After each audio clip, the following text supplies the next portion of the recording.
जय श्री कृष्णा, राधे राधे। आप सभी भक्तों का आज की कथा में हार्दिक स्वागत है। भगवान श्री कृष्ण और श्रीमती राधा रानी की कृपा से आपकी समस्त मनोकामनाएं पूर्ण हो। और आज है मार्गशीर्ष मास के शुक्ल पक्ष की पंचमी तिथि। आज बहुत विशेष दिन है क्योंकि आज है विहार पंचमी, श्री बांके बिहारी जी का प्राकट्योत्सव। मथुरा वृंदावन में आज ही के दिन ठाकुर बांके बिहारी जी का प्राकट्य हुआ था और इसलिए इस दिन को विहार पंचमी के रूप में मनाया जाता है। स्वामी हरदास जी की साधना से प्रसन्न होकर वृंदावन स्थित निधि वन में विक्रम संवत 1563 की मार्गशीर्ष मास के शुक्ल पक्ष की पंचमी तिथि को हम सबके प्यारे श्री ठाकुर बांके बिहारी जी प्रकट हुए थे। तो आज यहाँ निधिवन राज मंदिर है और यहाँ ठाकुर बांके बिहारी जी की प्राकट्य स्थली आज भी मौजूद है। इसी दिन को व्रज में विहार पंचमी के रूप में मनाया जाता है। स्वामी हरदास निधिवन के कुंजों में प्रतिदिन नित्य रास और नित्य विहार का दर्शन करते थे। अत्यंत सुंदर पद गाया करते थे और अपने मधुर संगीत से श्री कृष्ण और श्री राधा रानी को रिझाया करते थे। फिर बांके बिहारी जी का प्राकट्य कैसे हुआ, ये आप आज की कथा में सुनने वाले हैं। देखिए, श्री बिहारी जी महाराज के दर्शन तो आप में से लगभग कई भक्तों ने किए भी होंगे।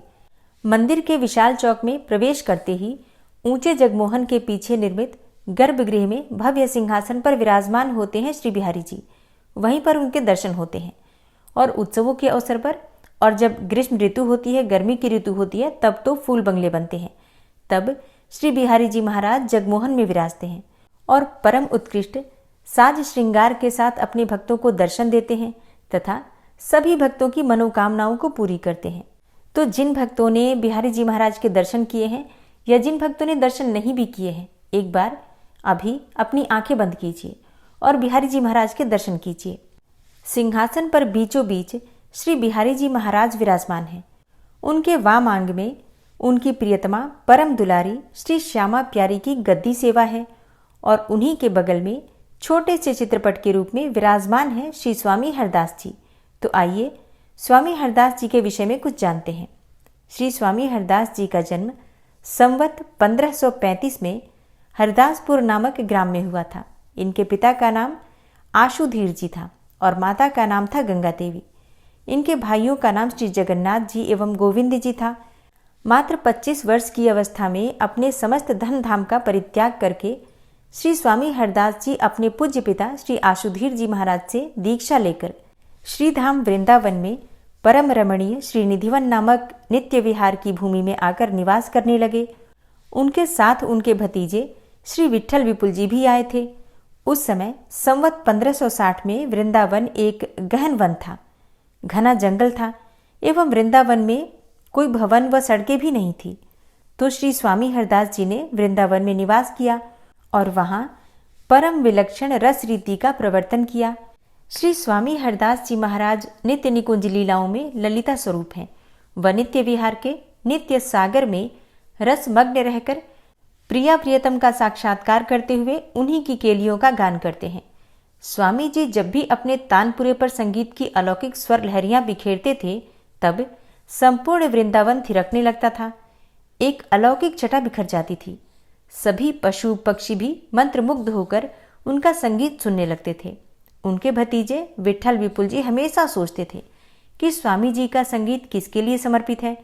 उसी प्रश्न के साथ एक प्रश्न और जुड़ गया कि स्वामी जी जिस निकुंज के द्वार पर बैठकर संगीत की रागिनी छेड़ते हैं, उसके भीतर कौन विद्यमान है जिससे वे एकांत में बातें भी करते हैं। श्री विट्ठल विपुल जी ने अनेकों बार उसके भीतर झांक कर देखा, किंतु अंधेरे के अतिरिक्त कुछ भी और दिखाई नहीं दिया था। फिर एक दिन स्वामी हरदास जी ने विट्ठल विपुल जी को अपने पास बुलाया और पूछा, जानते हो आज क्या है? विट्ठल विपुल जी ने कहा, नहीं तो, मुझे तो आप बताओ आज क्या है। तब स्वामी हरदास जी ने उत्तर दिया, देखो, आज तुम्हारा जन्मदिन है और इस अवसर पर मैं तुम्हें कुछ सौगात देना चाहता हूँ। विट्ठल विपुल जी बोले, मुझे कोई सौगात नहीं चाहिए, मैं तो उस निकुंज द्वार का रहस्य जानना चाहता हूँ और आपके प्राणाराध्य श्यामा कुंज बिहारी के स्वरूप की एक झलक पाना चाहता हूँ। तब स्वामी जी बोले, वही तो मैं तुम्हें बताना चाहता हूँ, बुलाओ जगन्नाथ जी को और भी सबको। और अब ये सुनकर विट्ठल विपुल जी बहुत खुश हुए। हरिदास जी के भ्राता जगन्नाथ जी भी वहीं आ गए और भी समाज जुड़ गया। स्वामी जी ने नेत्र मूंदे, तानपुरा लेकर बैठे थे। सभी विमुग्ध थे और रस में डूबे हुए थे। संगीत के स्वरों के आरोह के साथ ही सबने अपने अंतर में एक अद्भुत प्रकाश का अनुभव किया। तभी उस नूतन निकुंज में नील गौर प्रकाश की कोमल किरणें फैलने लगी। सब एकटक होकर देख रहे थे। कुछ दिव्य घटित होने जा रहा था। प्रकाश बढ़ता गया और इसी बीच परस्पर हाथ थामे श्यामा कुंज बिहारी जी के दर्शन हुए और स्वामी जी ने गाया, मायरी सहज जोरी प्रकट भईजू रंग की गौर श्याम घन दामिनी जैसे, प्रथमहु हूति अबहु आगे हु रही हैं नटरी हैं जैसे, अंग की अंग उजराई सुघराई चतुराई सुंदरता ऐसे, श्री हरिदास की स्वामी श्यामा कुंज बिहारी सम वैसे वैसे। पद समाप्त होते ही श्री श्यामा कुंज बिहारी जी बोले, तुम्हारी मनोकामना पूर्ण हुई। अब हम यहाँ इसी रूप में अवस्थित रहेंगे। स्वामी जी बोले, हे प्राणाराध्य, आप ऐसे ही निकुंज के बाहर आपकी सेवा कैसे होगी? विष्णु शिव इंद्र आदि की सेवा का तो वैदिक विधान है, पर आपकी सेवा कैसे होगी? श्री बिहारी जी बोले, सेवा तो लाड प्यार की होगी। तभी स्वामी जी ने निवेदन किया, आपके सौंदर्य को लोक सहन नहीं कर पाएगा, अतः आप एक ही रूप में प्रकाशित होकर दर्शन दें। तभी श्यामा कुंज बिहारी की युगल छवि बांके बिहारी जी के रूप में प्रतिष्ठित हो गई। अब स्वामी जी और बांके बिहारी जी की महिमा जब हरिदासपुर पहुंची तो जगन्नाथ जी के तीनों पुत्र श्री गोपीनाथ जी, श्री मेघश्याम जी और श्री मुरारीदास जी वृंदावन आ गए। स्वामी हरिदास जी की केवल एक ही इच्छा थी कि बिहारी जी की सेवा लाड प्यार से हो।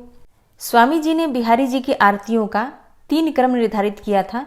सुबह श्रृंगार आरती, मध्याह्न राजभोग आरती और रात को शयन आरती। स्वामी जी ने बिहारी जी की सेवा श्री जगन्नाथ जी और उनके तीनों पुत्रों को सौंप दी और तभी से जगन्नाथ जी के वंशज श्री बिहारी जी की परंपरागत सेवा करते आ रहे हैं। कई वर्षों तक तो बिहारी जी की सेवा का क्रम निधिवन में ही चलता रहा।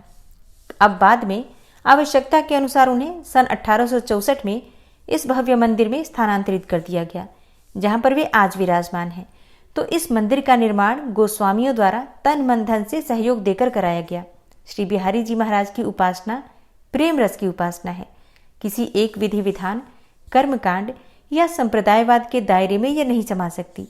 और यही कारण है कि सभी संप्रदायों, मतों और धार्मिक विश्वास के वे व्यक्ति जिनका हृदय प्रेम से भरा हुआ है, वे भक्त यहाँ आते हैं और अपनी भक्ति भावना के अनुसार फल पाते हैं। श्री बिहारी जी नित्य धाम श्री वृंदावन में नित्य लीलारत हैं। ये सब अवतारों के अवतारी हैं, नित्य बिहारी हैं। लक्ष्मीपति व्रजपति के लिए भी ये दुर्लभ है।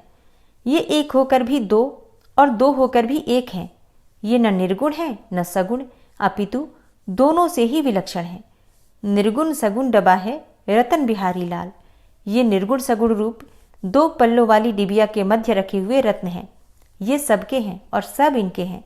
स्वामी जी कहते हैं, मौत भले पाए बिहारी ऐसे पाओ सबको, गरीब अमीर अनपढ़ विज्ञ सबको इन्हें पाने का हक है। इन्हें पा लेने के बाद और कुछ पाना शेष ही नहीं रहता। बांके की बाकी झांकी करी, बाकी रही कहाँ है। आइए श्री बांके बिहारी जी की इस बाकी छवि के दर्शन फिर एक बार करते हैं। ध्यान से दर्शन कीजिए।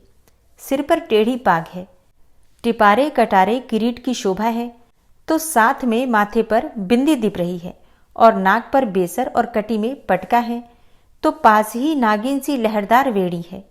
झगा है, पायजामा है, तो घुमावदार लहंगा है और पीठ पीछे इकलाई भी है।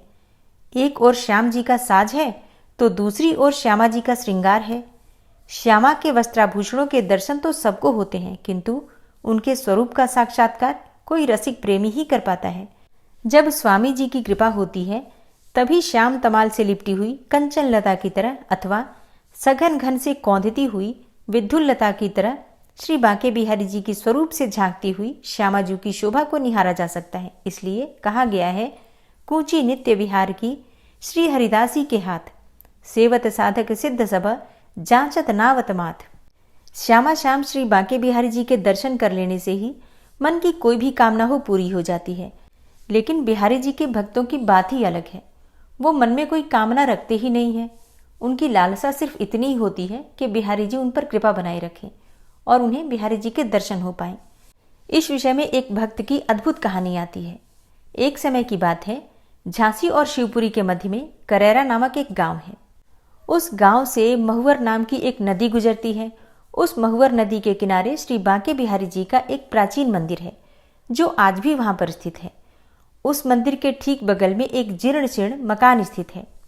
एक महात्मा जी उस बिहारी जी के मंदिर में पधारे।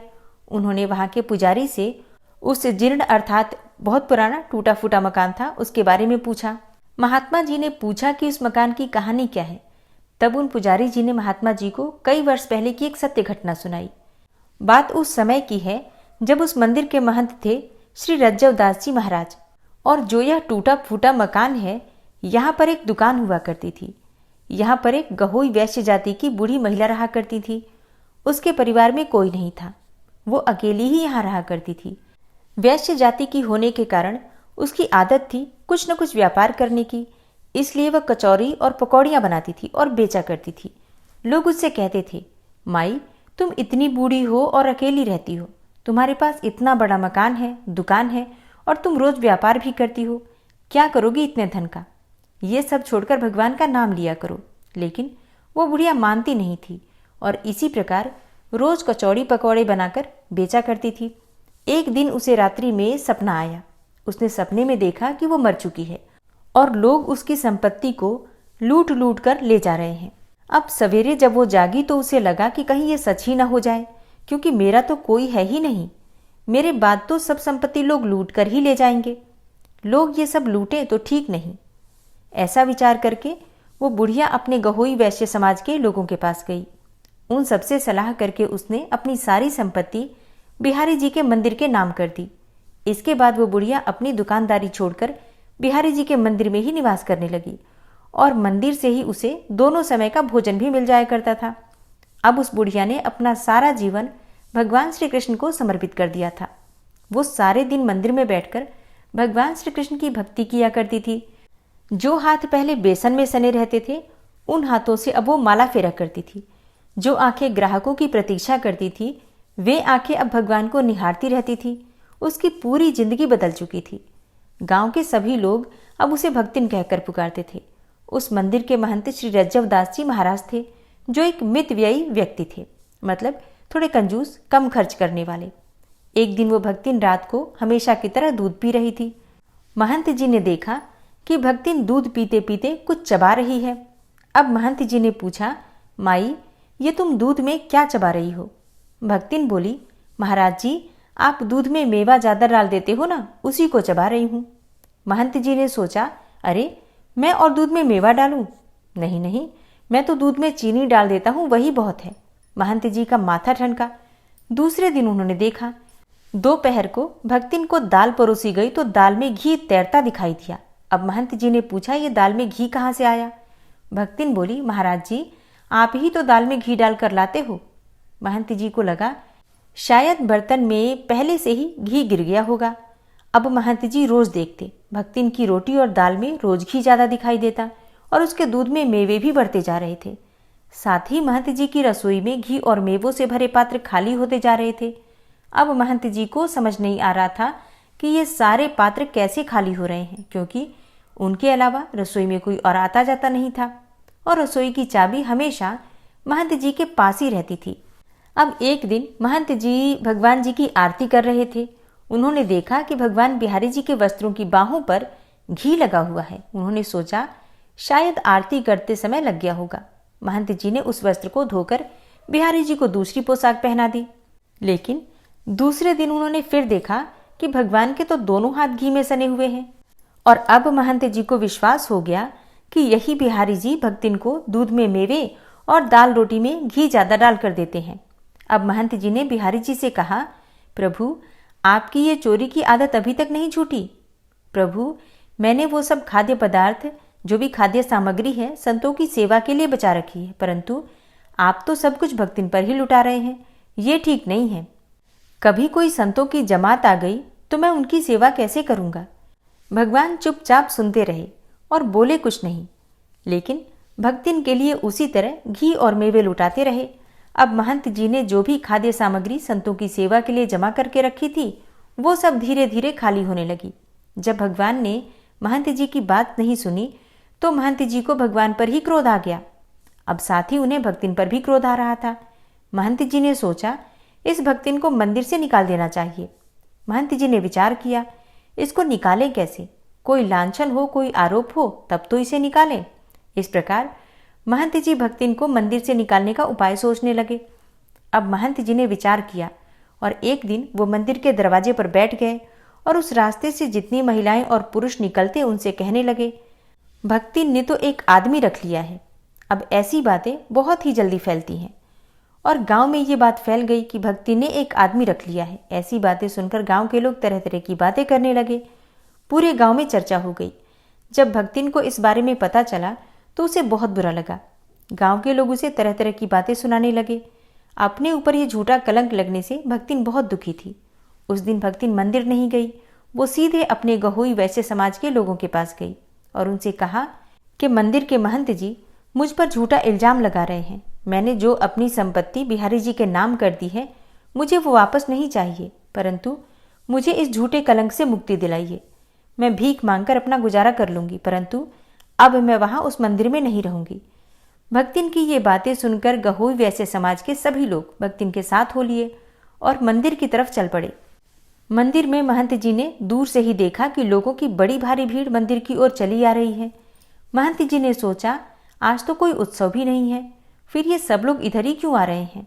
तब उन्होंने ध्यान से देखा, इस भीड़ में वह भक्तिन भी आ रही थी। तो समझ गए महंत जी कि यही भक्तिन इन सबको अपने साथ लेकर आ रही है। इसलिए वो उत्तर देने के लिए तैयार हो गए।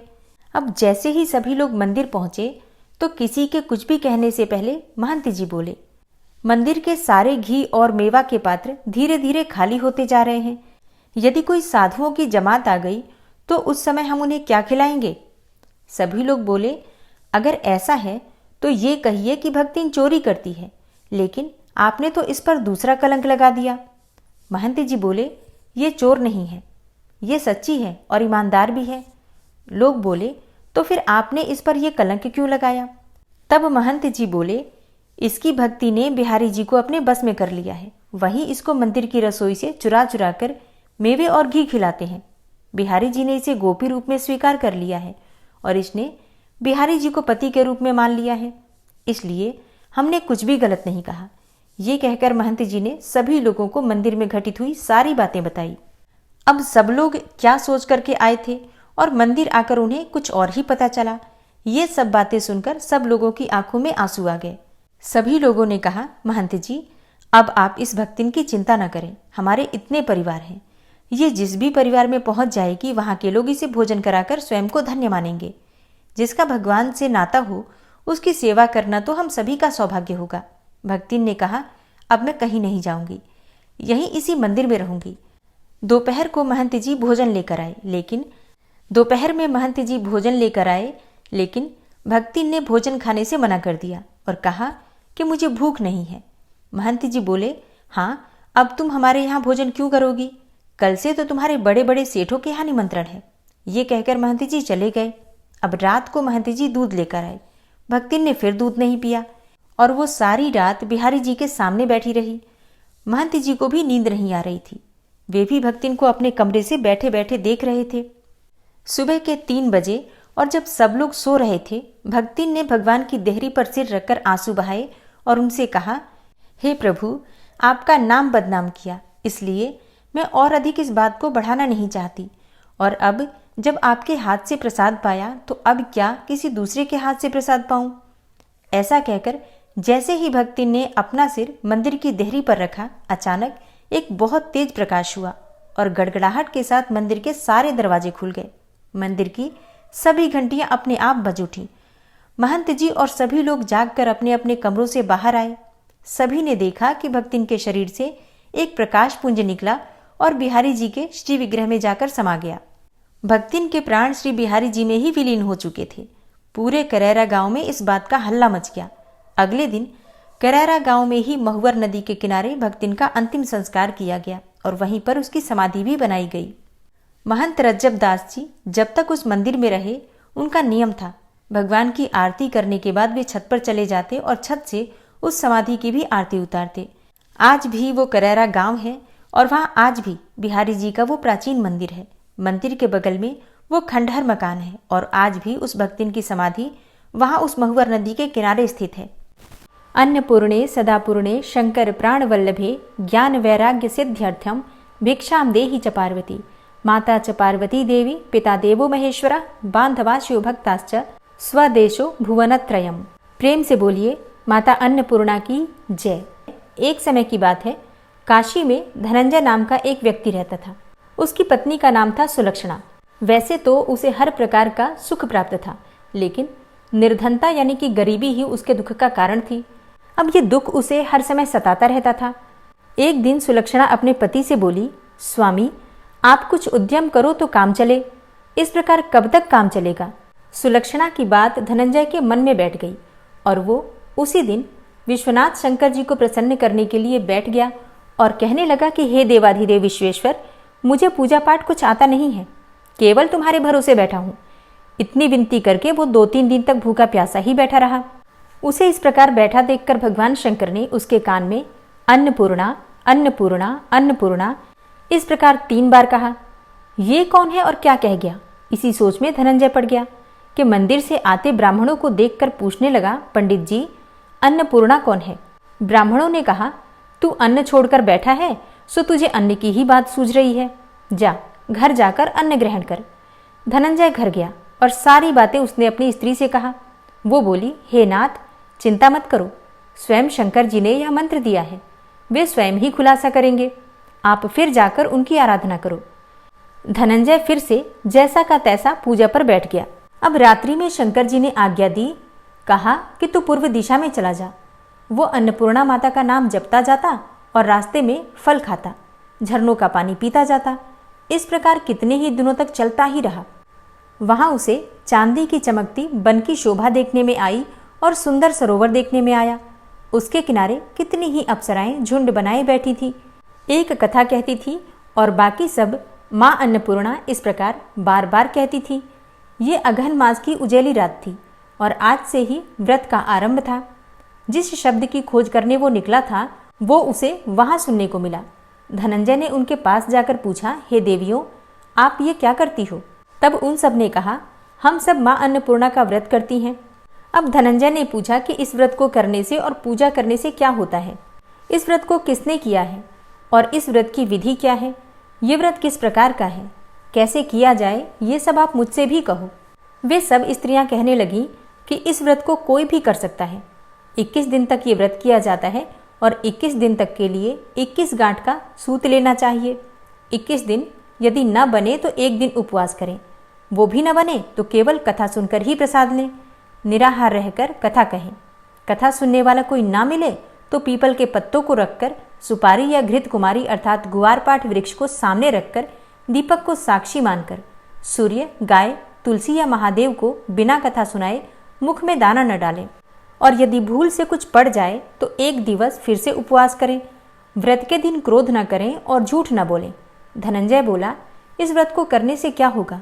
वे कहने लगी, इसके करने से अंधों को नेत्र मिले, लूलों को हाथ मिले, निर्धन के घर धन आए, बांझों को संतान मिले, मूर्ख को विद्या आए।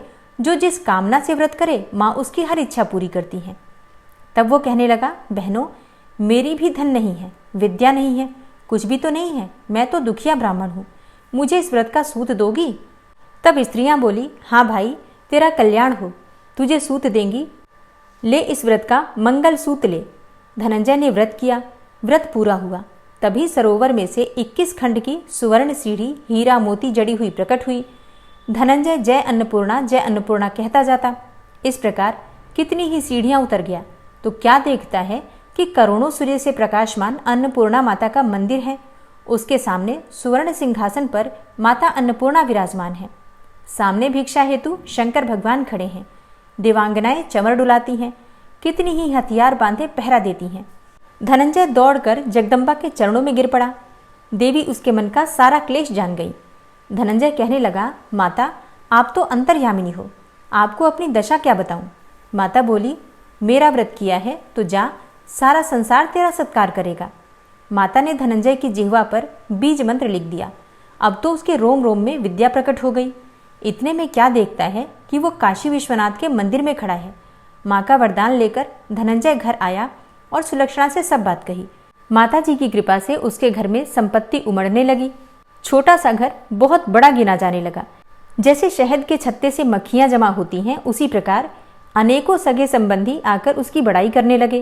कहने लगे, इतना धन और इतना बड़ा घर, सुंदर संतान नहीं तो इस कमाई का कौन भोग करेगा। सुलक्षणा से संतान नहीं है, इसलिए तुम दूसरा विवाह कर लो। अनिच्छा होते हुए भी धनंजय को दूसरा विवाह करना पड़ा और सती सुलक्षणा को सौत का दुख उठाना पड़ा। इस प्रकार दिन बीतते गए। फिर अगहन मास आया। नए बंधन से बंधे पति से सुलक्षणा ने कहलाया कि हम व्रत के प्रभाव से सुखी हुए हैं, इस कारण ये व्रत छोड़ना नहीं चाहिए। ये माता जी का प्रताप है जो हम इतने संपन्न और सुखी हैं। सुलक्षणा की बात सुनकर धनंजय उसके वहां आया और व्रत में बैठ गया। नई बहू को इस व्रत की खबर नहीं थी। वो धनंजय के आने की राह देख रही थी। दिन बीतते गए और व्रत पूर्ण होने में सिर्फ 3 दिवस बाकी थे कि नई बहू को खबर पड़ी। उसके मन में ईर्ष्या की ज्वाला दहक रही थी। नई बहू सुलक्षणा के घर आ पहुंची और उसने वहां भगदड़ मचा दी। वो धनंजय को अपने साथ ले गई और थोड़ी देर के लिए नए घर में धनंजय को निद्रा ने आ दबाया। इसी समय नई बहू ने उसके व्रत का सूत अर्थात धागा तोड़कर आग में फेंक दिया। अब तो माताजी को क्रोध जाग गया। घर में अकस्मात आग लग गई। सब कुछ जलकर खाक हो गया। जब सुलक्षणा को पता चला तो अपने पति को फिर से अपने घर ले आई। नई बहू रूठकर पिता के घर जा बैठी। पति को परमेश्वर मानने वाली सुलक्षणा बोली, हे नाथ, घबराना नहीं, माता जी की कृपा अलौकिक है। पुत्र को पुत्र हो जाता है पर माता को माता नहीं होती। अब आप श्रद्धा और भक्ति से आराधना शुरू करो, वे जरूर हमारा कल्याण करेंगी। धनंजय फिर से माता के पीछे पड़ गया। फिर वही सरोवर सीढ़ी प्रकट हुई और उसमें माँ अन्नपूर्णा कहकर वो उतर गया। वहां जाकर माता जी के चरणों में रुंदन करने लगा। माता प्रसन्न होकर बोली, ये मेरी स्वर्ण की मूर्ति ले, उसकी पूजा करना, तू फिर सुखी हो जाएगा। जा, तुझे मेरा आशीर्वाद है। तेरी स्त्री सुलक्षणा ने श्रद्धा से मेरा व्रत किया है, उसे मैंने पुत्र दिया है। धनंजय ने आंखें खोली तो खुद को काशी विश्वनाथ के मंदिर में खड़ा पाया। वहां से फिर उसी प्रकार घर को आया। इधर सुलक्षणा के दिन चढ़े और महीना पूरा होते ही पुत्र का जन्म हुआ। गांव में आश्चर्य की लहर दौड़ गई। मानता आने लगा। इस प्रकार उसी गांव के निसंतान सेठ के पुत्र होने पर उसने माता अन्नपूर्णा का मंदिर बनवा दिया। उसमें माता जी धूमधाम से पधारी, यज्ञ किया और धनंजय को मंदिर के आचार्य का पद दे दिया। जीविका के लिए मंदिर की दक्षिणा और रहने के लिए बड़ा सुंदर सा भवन दिया। धनंजय अपनी स्त्री और पुत्र सहित वहीं रहने लगा। माता जी के चढ़ावे में भरपूर आमदनी होने लगी। उधर नई बहू के पिता के घर डाका पड़ा और सब कुछ लूट गया। वे भीख मांगकर पेट भरने लगे। सुलक्षणा ने जब ये सुना तो उन्हें बुला भेजा और अलग घर में रख दिया और उनके अन्न वस्त्र का प्रबंध कर दिया। धनंजय, सुलक्षणा और उसका पुत्र माता जी की कृपा से आनंद से रहने लगे। माता जी ने जैसे इनके भंडार भरे वैसे सबके भंडार भरे। माता अन्नपूर्णा की दूसरी पौराणिक कथा के अनुसार एक बार पृथ्वी पर अन्न और जल का अकाल पड़ गया था। जमीन बंजर हो गई थी। समस्त संसार में जीवन संकट पैदा हो गया। लोग अन्न की कमी से भूखे मरने लगे। इस समस्या का समाधान करने के लिए सभी ने ब्रह्मा और विष्णु की पूजा अर्चना शुरू कर दी। हर जगह त्राही त्राही देखकर ऋषियों ने भी ब्रह्मलोक और वैकुंठ धाम में जाकर इस परेशानी का हल जानना चाहा। तमाम प्रयासों के बाद भी जब हल नहीं निकला तो सभी देवी देवता भगवान शिव की शरण में जा पहुंचे। तब इस समस्या के निवारण के लिए महादेव जी माता पार्वती के साथ पृथ्वी लोक का भ्रमण करने के लिए निकले। भगवान शिव ने पृथ्वीवासियों के लिए भिक्षु का रूप धरा और माता पार्वती मां अन्नपूर्णा के रूप में पृथ्वी पर प्रकट हुई और समस्त संसार के कल्याण के लिए भगवान शिव ने माता पार्वती से अर्थात माता अन्नपूर्णा से भिक्षा में अन्न मांगा। ये अन्न और जल भोले भंडारी ने पृथ्वीवासियों में वितरित किया और लोगों के भरण पोषण का संकट खत्म हुआ। माता पार्वती जिस दिन मां अन्नपूर्णा के रूप में प्रकट हुई थी उस दिन मार्गशीर्ष मास की पूर्णिमा थी। तभी से इस दिन को देवी अन्नपूर्णा के अवतरण दिवस के रूप में मनाया जाता है। मां अन्नपूर्णा की तस्वीर में भगवान शिव भिक्षा मांगते हुए नजर आते हैं और देवी अन्नपूर्णा को अन्नदा अर्थात शाकंभरी भी कहते हैं। अन्नपूर्णा जयंती मनाने का लक्ष्य लोगों को धन और धान्य का महत्व समझाना है। मान्यता है कि अन्न का अपमान करने से घर की बरकत चली जाती है, घर के भंडार खाली हो जाते हैं। इसलिए माता अन्नपूर्णा की पूजा मार्गशीर्ष मास में करने से माता अन्नपूर्णा प्रसन्न होती हैं। ओम महालक्ष्म्यै च विद्महे विष्णुपत्न्यै च धीमहि तन्नो लक्ष्मी प्रचोदयात्। महालक्ष्मी अष्टकम स्तोत्र का पाठ हिंदी अर्थ से। ओम श्री महालक्ष्मी अष्टकम। इंद्र उवाच नमस्तेस्तु महामाये श्रीपीठे सुरपूजिते शंखचक्र गदाहस्ते महालक्ष्मी नमोस्तुते। अर्थात इंद्र बोले, श्रीपीठ पर स्थित और देवताओं से पूजित होने वाली हे महामाये, तुम्हें नमस्कार है। हाथ में शंख चक्र और गदा धारण करने वाली हे महालक्ष्मी, तुम्हें प्रणाम है। नमस्ते गरुड़ारूढ़े कोलासुर भयंकरी सर्व पाप हरे देवी महालक्ष्मी नमोस्तुते। अर्थात गरुड़ पर आरूढ़ होकर कोलासुर को भय देने वाली और समस्त पापों को हरने वाली हे भगवती महालक्ष्मी, तुम्हें प्रणाम है। सर्वज्ञे सर्ववरदे सर्वदुष्ट भयंकरी सर्व पाप हरे देवी महालक्ष्मी नमोस्तुते। अर्थात सब कुछ जानने वाली, सबको वर देने वाली, समस्त दुष्टों को भय देने वाली और सबके दुखों को दूर करने वाली हे देवी महालक्ष्मी, तुम्हें नमस्कार है। सिद्धि बुद्धि प्रदे देवी भुक्ति मुक्ति प्रदायिनी मंत्रपूते सदा देवी महालक्ष्मी नमोस्तुते। अर्थात सिद्धि बुद्धि भोग और मोक्ष देने वाली हे मंत्रपूत भगवती महालक्ष्मी, तुम्हें सदा प्रणाम है। आद्य अंतरहिते देवी आद्य शक्ति महेश्वरी योगजे योग संभूते महालक्ष्मी नमोस्तुते। अर्थात हे देवी, हे आदि अंत रहित आदि शक्ति, हे महेश्वरी, हे योग से प्रकट हुई भगवती महालक्ष्मी, तुम्हें नमस्कार है। स्थूले सूक्ष्म महारौद्रे महाशक्ते मनोहरे महापाप हरे देवी महालक्ष्मी नमोस्तुते। अर्थात हे देवी, तुम स्थूल सूक्ष्म एवं महारौद्र रूपिणी हो, महाशक्ति हो, महोदरा हो और बड़े बड़े पापों का नाश करने वाली हो। हे देवी महालक्ष्मी, तुम्हें नमस्कार है। पद्मासन स्थिते देवी परब्रह्म स्वरूपिणी परमेशी जगन्मातर महालक्ष्मी नमोस्तुते। अर्थात हे कमल के आसन पर विराजमान परब्रह्म स्वरूपिणी देवी, हे परमेश्वरी, हे जगदम्बे, हे महालक्ष्मी, तुम्हें मेरा प्रणाम है। श्वेतांबर धरे देवी नानालंकार भूषणे जगत स्थिते जगन्मातर महालक्ष्मी नमोस्तुते। अर्थात हे देवी, तुम श्वेत वस्त्र धारण करने वाली और नाना प्रकार के आभूषणों से विभूषित हो, संपूर्ण जगत में व्याप्त एवं अखिल लोक को जन्म देने वाली हो। हे महालक्ष्मी, तुम्हें मेरा प्रणाम है। महालक्ष्म्याष्टकम स्तोत्रम यह पठेत भक्तिमान नरः सर्वसिद्धिमवाप्नोति राज्यं प्राप्नोति सर्वदा। अर्थात जो मनुष्य भक्ति युक्त होकर इस महालक्ष्म्याष्टक स्तोत्र का सदा पाठ करता है, वह सारी सिद्धियों और राज्य वैभव को प्राप्त करता है। एक कालम पठे नित्यम महापाप विनाशनम द्विकालम च पठे नित्यम धन धान्य समन्वितः। अर्थात जो प्रतिदिन एक समय पाठ करता है, उसके बड़े बड़े पापों का नाश हो जाता है, और जो मनुष्य 2 समय पाठ करता है, वह धन धान्य से संपन्न होता है। त्रिकालम यह पठे नित्यम महाशत्रु विनाशनम महालक्ष्मीर्भवे नित्यम प्रसन्ना वरदा शुभा। अर्थात जो प्रतिदिन 3 काल पाठ करता है, मतलब त्रिसंध्या में पाठ करता है, सुबह शाम दोपहर, अगर तीनों समय पाठ किया जाए तो ऐसे मनुष्य के महान शत्रुओं का भी नाश हो जाता है और उसके ऊपर कल्याणकारिणी वरदायिनी महालक्ष्मी सदा ही प्रसन्न रहती हैं। ओम महालक्ष्मी नमः। हे विष्णुप्रिया, हे माँ महालक्ष्मी, हम सभी भक्तों पर अपनी कृपा सदा ही बनाए रखना।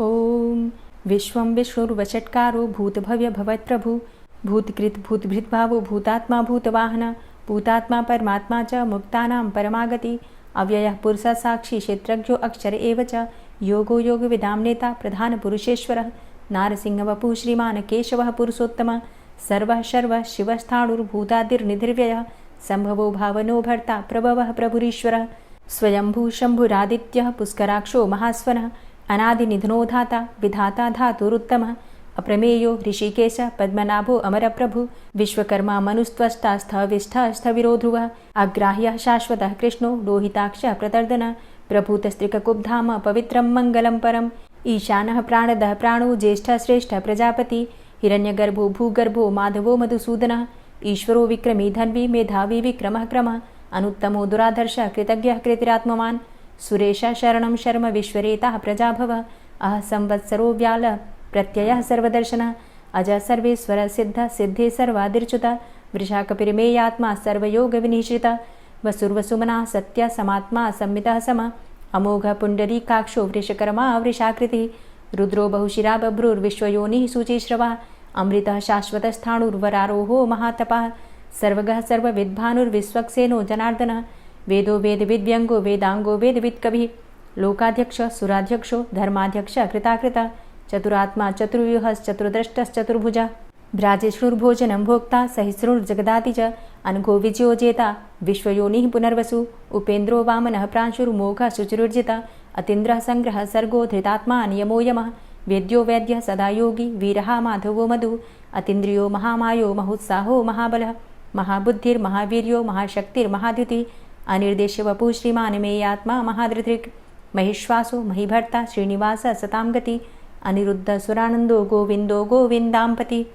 मरीचिर्दमनो हंस सुपर्णो भुजगोत्तम हिरण्यनाभ सुतपा पद्मनाभ प्रजापति अमृत्यु सर्वदिक्सिंह संधाता संधिमानस्थिर अजो दूर्मर्षणः शास्ता विश्रुतात्मा सुरारिः गुरुर्गुर्तमो धाम सत्य सत्यपराक्रम निमिषो अनिमिषो श्रग्वी वाचस्पतिरुदारधि अग्रणिर्ग्रामणी श्रीमान् न्यायो नेता समीरण सहस्रमूर्धा विश्वात्मा सहस्राक्ष सहस्रपात् आवर्तनो निवृत्तात्मा संवृतः संप्रमर्दन अहसंवर्तको वहनिर्निलोधरणीधरः सुप्रसादः प्रसन्नात्मा विश्वदृग् विशुभुग् विभु सत्कर्ता सत्कृतः साधु जहर्नुर्नारायणो नरः असंख्येयो अप्रमेयात्मा विशिष्टशिष्टकृच्छुवि सिद्धार्थ सिद्धसंकल्प सिद्धिदः सिद्धिसाधनः वृषाहि वृषभो विष्णुर्विष्पर्वा वृषोदरः वर्धनो वर्धमानश्च विविक्तः श्रुतिसागरः सुभुजो दूर्धरो वाग्मी महेन्द्रो वसुदो वसु नैकरूपो बृहद्रूप शिपिविष्टः प्रकाशनः ओजस्तेजो द्युतिधरः प्रकाशात्मा प्रतापनः रिद्धस्पष्टाक्षरो मन्त्रश्चन्द्रांशुर्भास्करदुतिः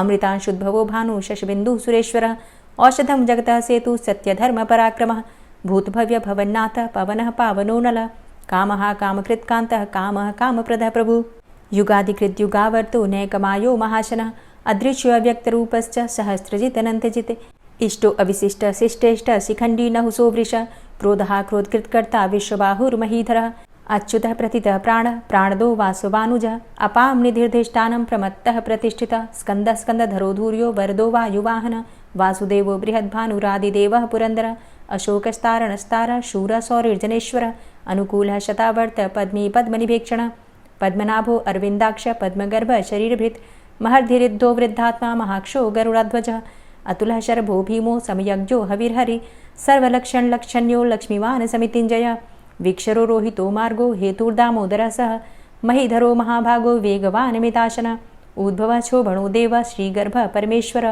करणं कारणं कर्ता विकर्ता गहनो गुह व्यवसायो व्यवस्थान संस्थान स्थानदो ध्रुव परर्थी परमस्पस्तुष्ट पुष्ट सुभेक्षण रामो विरामो विरजो मार्गो नेयो नयोनयः वीर शक्तिमतां श्रेष्ठो धर्मो धर्मविदुत्तमः वैकुण्ठः पुरुषः प्राणः प्राणदः प्रणवः पृथु हिरण्यगर्भः शत्रुघ्नो व्याप्तो वायुरुधोक्षजः ऋतुः सुदर्शनः कालः परमेष्ठी परिग्रहः उग्रः संवत्सरो दक्षो विश्रामो विश्वदक्षिणः विस्तारः स्थावरस्थाणु प्रमाणं बीजमव्ययम् अर्थो अनर्थो महाकोशो महाभोगो महाधनः अनिर्विण्णः स्थविष्टोऽभू धर्मयुपो महामख नक्षत्रनेमिर्नक्षत्री क्षमा चामः समीहनः यज्ञ इज्यो महेज्यश्च क्रतुः सत्रं सतां गतिः सर्वदर्शी विमुक्तात्मा सर्वज्ञो ज्ञानमुत्तमं सुव्रतः सुमुखः सुष्मा सुघोषः सुखदः सुहृतः मनोहरो जित्क्रोधो वीरबाहुर्विदारणः स्वापनः स्ववसो व्यापी नैकात्मा नैककर्मकृत् वत्सरो वत्सलो वत्सी रत्नगर्भो धनेश्वरः धर्मगुप्त धर्मकृद्धर्मी सदसक्षरमक्षरम् अविज्ञाता सहस्रांशुर्विधाता कृतलक्षणः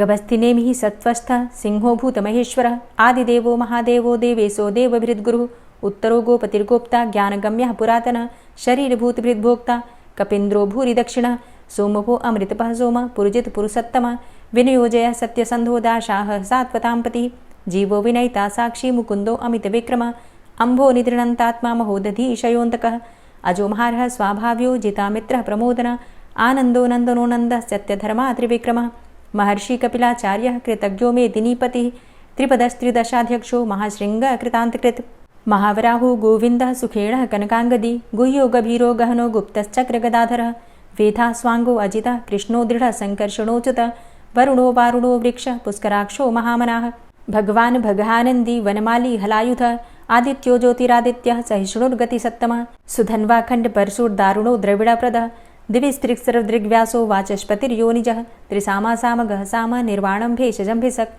संन्यासकृच्छमः शान्तो निष्ठा शान्तिः परायणं शुभांगः शान्तिदस्रष्टा कुमुदः कुवलेशय गोहितो गोपतिर्गोप्ता वृषभाक्षो वृषाप्रिया अनिवर्ति निवृतात्मा संक्षेप्ता चेमकृच्छिव श्रीवत्सवक्षा श्रीवास श्रीपति श्रीमतांबर श्रीद श्रीश श्रीनिवास श्रीनिधि श्रीविभावन श्रीधर श्रीकर श्रेय श्रीमान लोकत्रयाश्रय स्वक्ष स्वंग शतानंदो नंदिर्ज्योतिर्गणेश्वर विजितात्मा विधेयात्मा सत्कीर्तिश्छिन्न संशय उदीर्ण सर्वतक्षसुर निश शाश्वत स्थिर भूषयो भूषणो भूतिर्विशोकः शोकनाशन अर्चिष्मान अर्चित कुंभो विशुद्धात्मा विशोधन अनिरुद्धो अप्रतिरथ प्रद्युम्नो अमित विक्रम कालिनेमि निहावीर शौरी सूरजनेश्वर त्रिलोकात्मा त्रिलोकेशः केशवः केशिहारी कामदेवः कामपालः कामीकान्तः कृतागमः अनिर्देशव पुर्विष्णोर्वीरो अनंतो धनंजयः ब्रह्मण्यो ब्रह्मकृत् ब्रह्मा ब्रह्म ब्रह्म विवर्धन ब्रह्मविद् ब्राह्मणे ब्रह्मी ब्रह्मज्ञो ब्राह्मण प्रिय महाक्रमो महाकर्मा महातेजा महुरगः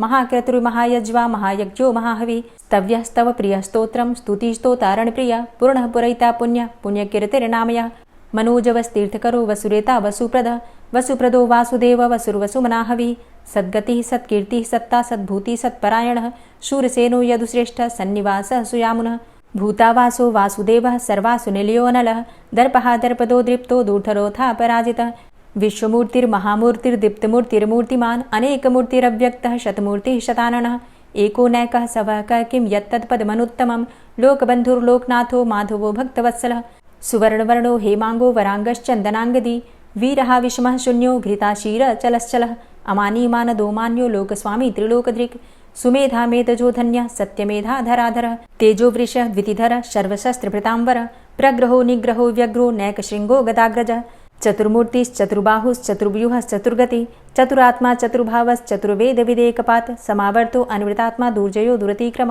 दुर्लभो दुर्गमो दुर्गो दुरावासो दुरारिहा शुभांगो लोक सारंग सुतंतुस्तंतुवर्धन इंद्रकर्मा महाकर्मा कृतकर्मा कृतागम उद्भव सुंदर सुंदो रत्ननाभ सुलोचन अर्को वाजसन श्रृंगी जयंत सर्वविजयी सुवर्णबिंदु रक्षोभ्य सर्वभागीश्वरेश्वर महाह्रदो महागर्तो महाभूतो महानिधि कुमुदः कुंदरः कुंदः पर्जन्यः पावनो नीलः अमृताशो अमृतवपुः सर्वज्ञः सर्वतोमुखः सुलभः सुव्रतः सिद्धः शत्रुजित् शत्रुतापनः न्यग्रोधो दुम्बरो अस्वस्थश्चाणुरान्ध्रनिषूदनः सहस्रार्चिः सप्तजिह्वः सप्तैधा सप्तवाहनः अमूर्तिरणघो अचिन्त्यो भयकृद् भयनाशनः अणुर्बृहत् कृशस्थूलो गुणभृन्निर्गुणो महान् अधृतः स्वधृतः स्वास्य प्राग्वंशो वंशवर्धनः भारभृति कथितो योगी योगी स सर्वकामद आश्रम श्रमण छाम सुपर्णो वायुवाहन धनुर्धरोर्धनुर्वेदो दण्डोदमयितादम अपराजितः सर्वसहो नियन्ता नियमो यमः सत्त्ववान् सात्विकः सत्य सत्यधर्मपरायण अभिप्रायः प्रियार्होर्ह प्रियकृत् प्रीतिवर्धनः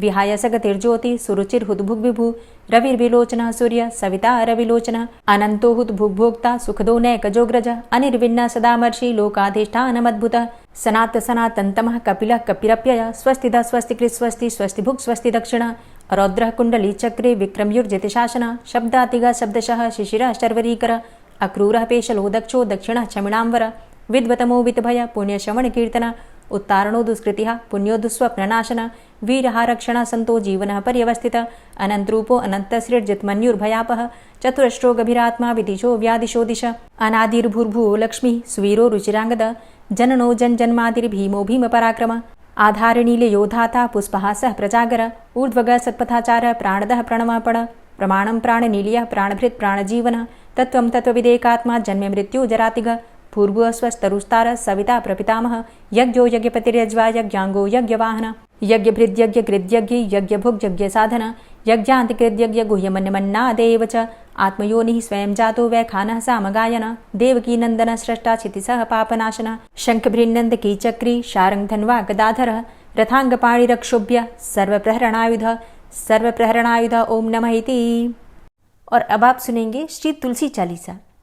श्री तुलसी महारानी करु विनय सिरनाय, जो मम हो संकट विकट दीजे मात नशाय।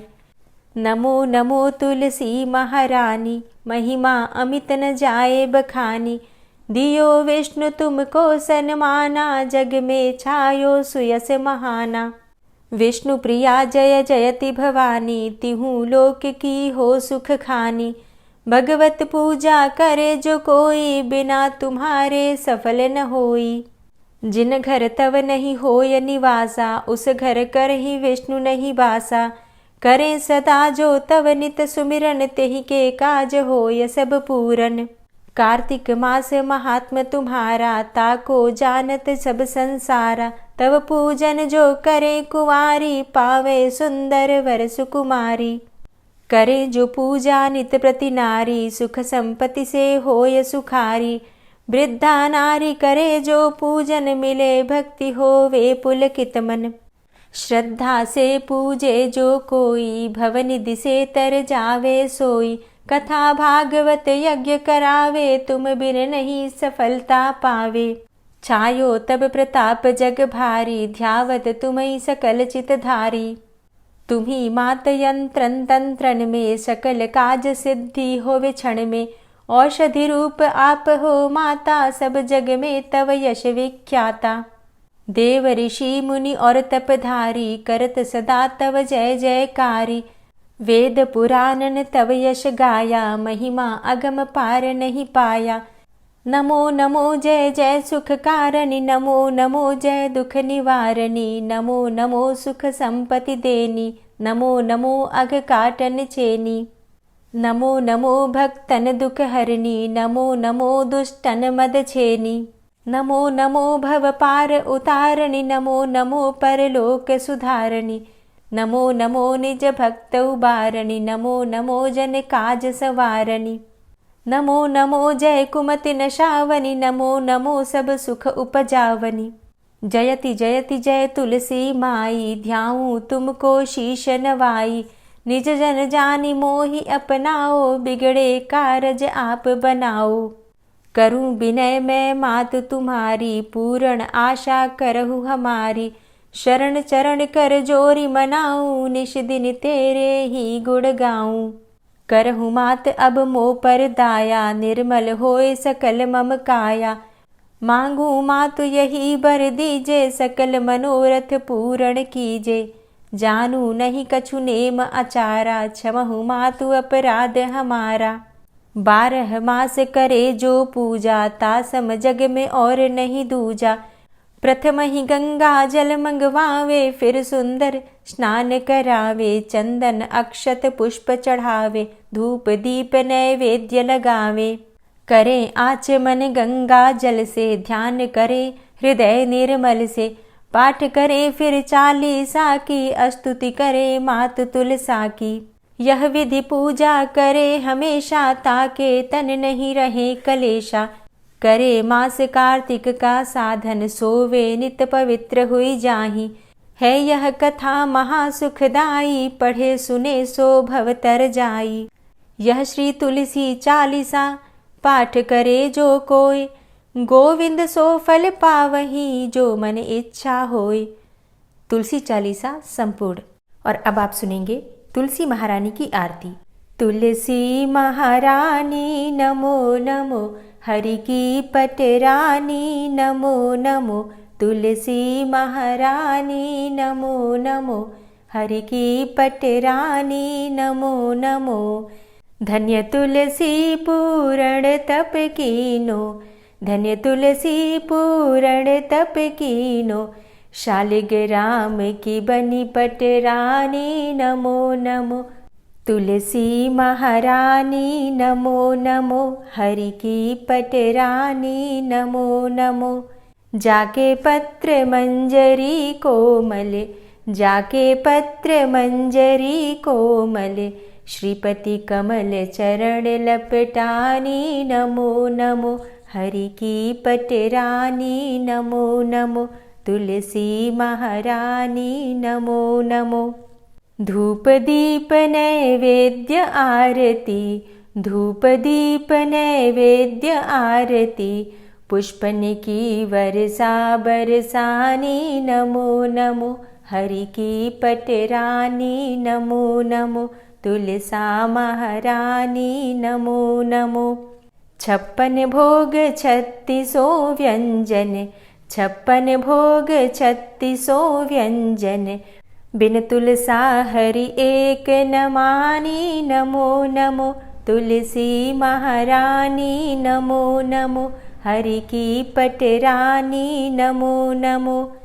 सभी सखी मैया तेरो यश गावे, सभी सखी मैया तेरो यश गावे, भक्ति दान दीजे महारानी नमो नमो। तुलसा महारानी नमो नमो, हरि की पटरानी नमो नमो।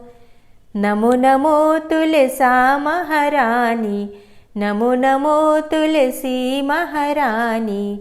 तुलसी महारानी नमो नमो, हरि की पटरानी नमो नमो। तुलसी महारानी नमो नमो, हरि की पटरानी नमो नमो। प्रेम से बोलिए तुलसी मैया की जय।